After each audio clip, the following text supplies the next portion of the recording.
Hey everyone, it's Alex here from iDESIGN Solutions, here to talk about the new VEX IQ Challenge, Squared Away. Now there's a couple new things to note for this year. One thing is that there's a permanent expansion limit of 15 inches high, and autonomous routines that go after the 1 minute driver control period will not count. But I also didn't see any possession limits in terms of how many cubes or balls you can carry at one time, so that's going to make for some pretty interesting strategies.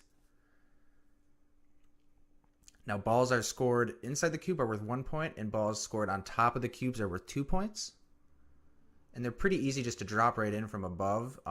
They kind of nestle in there, and it's set just to have 4 of them fit perfectly. And then you can obviously fit a 5th one on top of the 4 stacks.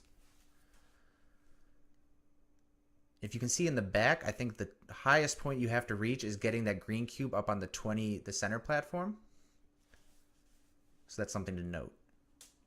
And I just took this design straight from the VEX IQ video. So it's basically a mechanism where when the arm detracts, it's going to lift up the cube and just carry it a few inches off the ground.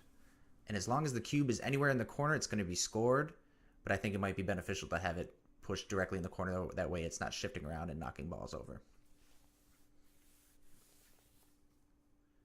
But you can also carry balls while you're carrying cubes. And this will allow you to score on your way over to the other side of the field, and you kind of multitask.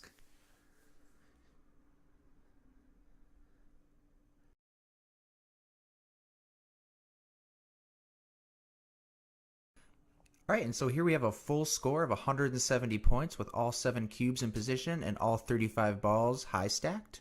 So definitely a pretty high scoring game. And that's pretty much all we have to talk about for VEX IQ Squared Away.